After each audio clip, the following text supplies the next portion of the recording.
All right, welcome everybody. We are here with our very first episode of Cat's Corner for 2022. That's crazy to even think. It felt like it was 2019, a few months ago.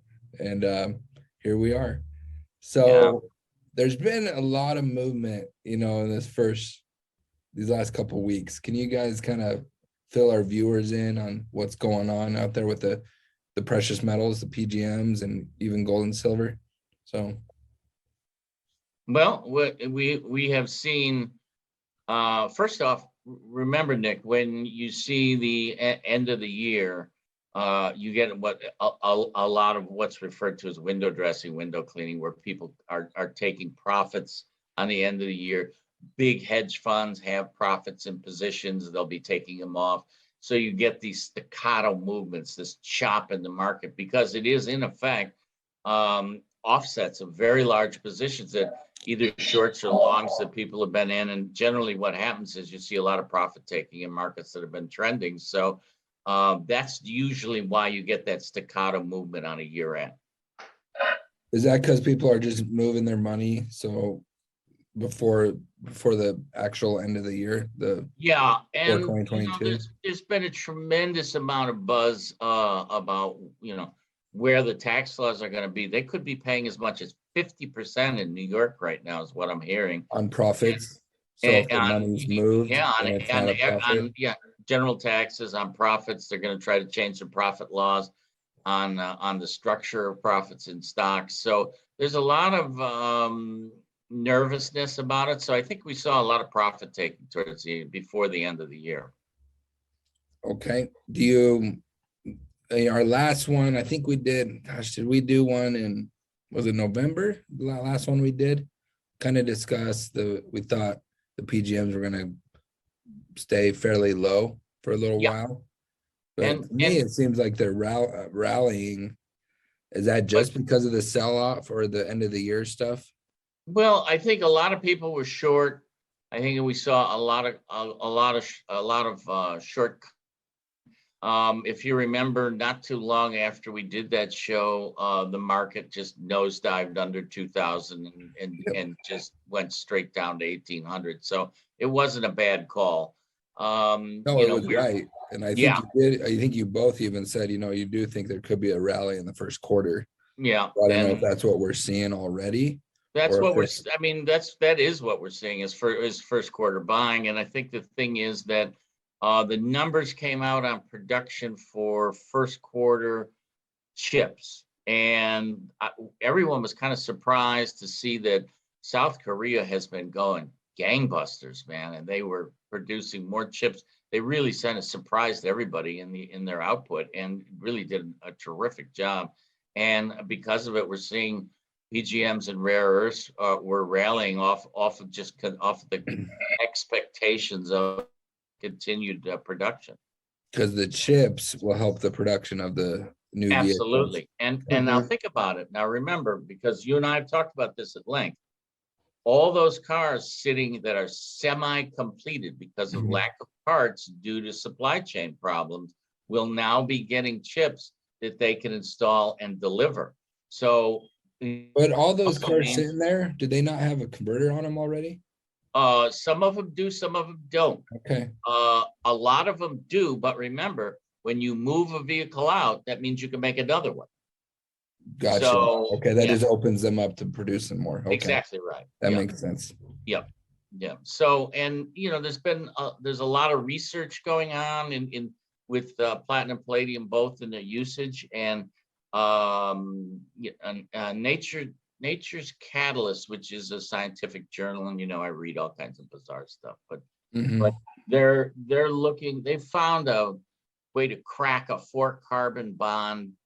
And I know the end result of this is that by using a wafered membrane, which I've discussed in my hydrogen Hmm. lectures, using a wafered membrane covered with platinum and or palladium, I think it's going to be more platinum, will produce the end result. They will produce a syngas, a synthetic gas, right out of the atmosphere from methane in the atmosphere, methane, And what's going to happen is they're going to be able to crack this down and produce ammonia, which means that we've had a very big shortage of ammonia, and the prices have gone up quite a bit for all of our farmers.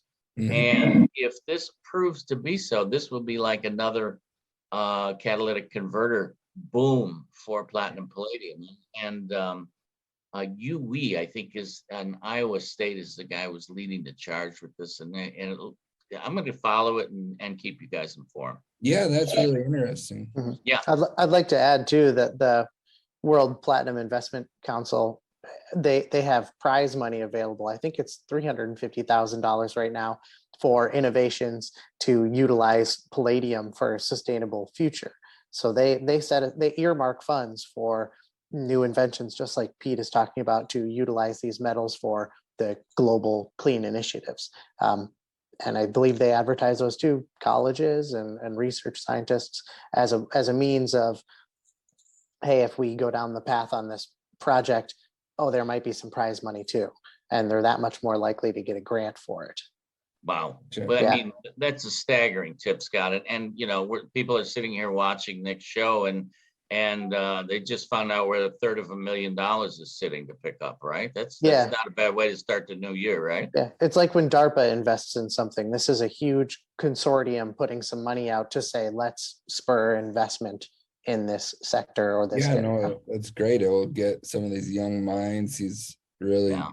smarter than myself, people out there to figure something great out, with this, amazing material that does all these amazing things that Yeah. I had no idea it was capable of doing that. Back, years ago when I first heard of platinum, I think of like a platinum record or platinum wedding Sure, ring, sure, not about cleaning the air, keeping our air clean, Absolutely. Absolutely right. really And pretty amazing. the whole periodic table, there's probably 40 metals in there which have great potential for helping us have a better future, and they're all actively traded, and they're all actively being researched now. Everything from injecting radioactive, almost more finer than a powder copper, which we normally think, we're baling copper, but these guys are grinding it down in a pipe. They irradiate it so it has in it, and they inject it into the throat, and they can follow cancer. It's fascinating. There's so much stuff going on in metals right now. It's absolutely wonderful.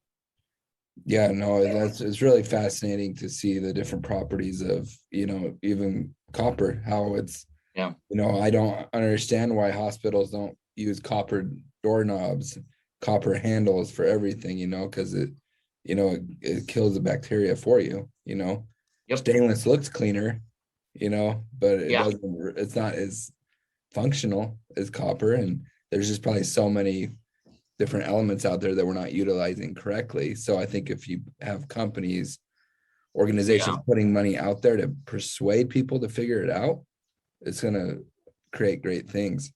Going back, electric cars, alternative fuel vehicles, as you hinted on, is that still something that we see coming through the chute as the next thing to take over the gasoline engines and all that? Well, it's certainly seems more of a pipe dream than a reality. I mean, if you're a legislator and you go, hey, I passed the law, therefore it has to happen. Well, you got to find the natural resources first, and the problem is this. Right now, your average light truck to car, as we all know, runs between 10 and 30 pounds of copper. And get down to an EV now, you get an electric vehicle, you're running 90 to 110 pounds of copper. Where's it going to come from? I mean, a lot of our guys are running at max, fortunately, our recyclers are doing a fantastic job in this nation. They really are. And so, they're carrying a big chunk of that weight. And so the question becomes, at what point will the demand outstrip production? And I don't think it's that far away. I'm 2 to 3 years, they're going to start looking around on what happened. And there's just not going to be any product around. And I listened to the CEO of GM, and she was talking about how they were going to go full electric and how everything's going to happen. And I was just thinking to myself, where are you going to get the chips? Where are you going to find the copper? Where where are you going to get the rare earths for the magnets to drive the electric motors? Where's that all going to come from? You're going to turn this all over to China, which is pretty much where we're going to be outsourcing a lot of this, because we're not developing rare earths in America right now. So this whole giant movement is going to be dependent on a nation that really isn't our ally. So I'm kind of, I don't know, is it going to happen? You tell me, but I just look at the numbers. Gas stations might be around for a little longer than some people think they are, Yeah. So yeah. Reality is tough, especially when people are freezing to death and they don't have fuel, Like we just saw on the highway on the East Coast, which was a terrible experience. And, I guess I'll put this out to all your viewers. It's wintertime. You should have a bag in the back of your car with some warm winter socks and some water and some snacks. And you should fill up your gas tank at half a tank instead of let it run all the way down to the bottom. We don't want to see you stuck on the side of the highway in the winter looking for help, waving us down. Absolutely. And you remember that water's going to freeze. So empty that bottle about a quarter of the way. So when it freezes and expands, it doesn't explode in your car when it warms up. Well, you see these electric vehicles, especially this time of year, they run out of juice and they bring these gas powered generators in to charge them. It's just the irony of that is, you can't ignore it. I know it is funny, but the thing is that, it's real nice when you're in California and you're running down the highway there with, with all the potholes in it. And you're saying to yourself, oh, I'm in my electric car, I'm saving the planet. But in the meantime, they're creating the electricity with coal. So, you kind of go, whoa, you have to kind of step back and look at it pretty hard, Absolutely. I got one question I never quite understood. So platinum, palladium, you guys trade in both those commodities. Why is rhodium so different? Why is rhodium not publicly traded? Well, go ahead, Scott. Oh, the market is very small. The community of people that really use rhodium and are involved in the industrial process, you can probably fit them all into one convention center, and that's everybody that touches rhodium ever, really. And on top of it, the market, especially the futures and over-the-counter markets for it, the lack of participants can create an illiquidity. Because that seems like a very volatile market. Sometimes I see, like today, it's up 9%. Oh yeah, it's just crazy. And it, not long ago it was 30 grand, 29 grand. Oh, I remember. I called in for a bid and offer at Metler, and I was talking to the CEO, and he said, "I'm not going to give you. I'm not going to tell you." I said, "What?" He goes, "No, he says it's embarrassing." He goes, "Don't even bother." I was like, "Thank you." If he was an old pro and he's the head of the biggest firm, he said the spreads were insane, and I was looking at him on the screen, and it was $1,600 wide. So it was, the problem is too, and Scott will point out, it's very hard to produce, and you have nowhere to run. If you're holding a large amount of rhodium, where do you hedge it? There used to be one exchange a long time ago in South Africa that went broke. And there's, I've discussed it with our guys a couple of times about doing some stockpiling, even creating a small exchange for rhodium, but the expenses and the risk are so high. We just walked away from it. But, somebody wants to start one and has some deep pockets, boy, we'll be happy to kick in with you. That's for sure. So what's, like your Tecumets of the world, the people that are getting the rhodium out of our honeycomb, what do they do with it? They selling it back to like the catalytic converter manufacturers? Oh, absolutely. Or there's some purchasers out there, and they probably have a prearranged offtake agreement. Yeah. Okay. Believe it or not, they probably already have a prearranged buyer, and they're working from the buy side or from their sales side forward to the buy. Got it. And Yeah. what else is it used for? Do you guys know off the top of your head or not really? I mean, I know it's used for cats. That's all I know it's used for. yeah, it's used. I've seen it used as a semiconductor in attack fighter planes and Okay. cruise missiles. That's the two things I see right off the top, but you and I don't see those bids, and you No. see the product come off the market. Also, its melting point is amazing. It's so high. It's definitely a very hard product to work with. You have to have high temperature crucibles, and then you have to authenticate it and ship it. So it's a very closed circle because everyone trusts each other. There's a certain amount of set demand, as Scott was just pointing out. We pretty much know how many catalytic converters are going to be coming in. The honeycomb crushers, they know where they're at with it. So everything is pretty much prearranged in that, which also makes it means that it's not that transparent because there's a lot of deals going on, and that even makes it harder to trade. Gotcha. Okay. Well, that makes more sense. I've never quite understood why it was so different than the platinum and palladium markets. Now, I do see some growth in rhodium in the space industry. Okay. Because rhodium has this wonderful corrosion resistance property. And as an alloy in other metals, it brings out this corrosion resistance and this high temperature component that Pete was bringing up. The space industry might lean on rhodium a little bit. That makes sense. Okay. Yeah, that makes a lot of sense. Yeah. All right. Well, predictions for platinum, palladium in March.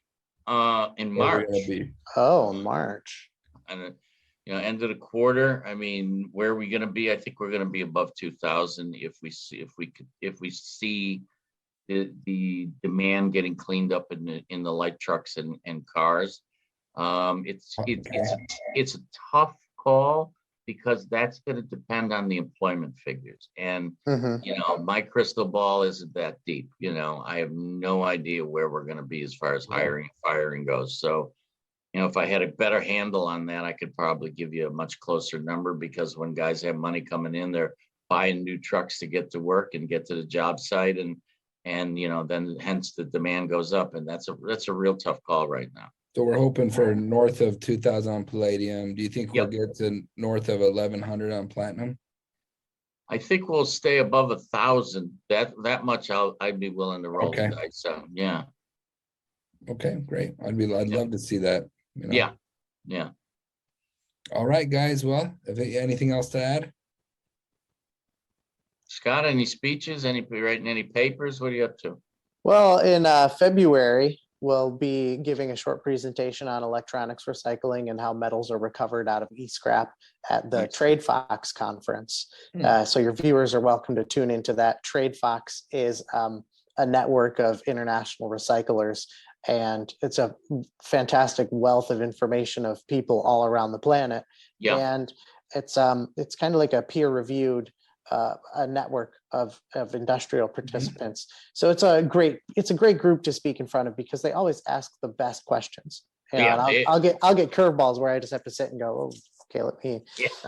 Well, let me write down your name. I'll be calling you later. You're speaking to 1,100 recyclers, and you get two guys that are biochemists holding up their hands going, oh, by the way, and you're like, oh, wait a minute, that is Trade Fox is a very good source, and I've been fortunate enough to speak at one or two of those. I didn't speak, but I was able to go on there and check a few things out a few times. It's pretty cool.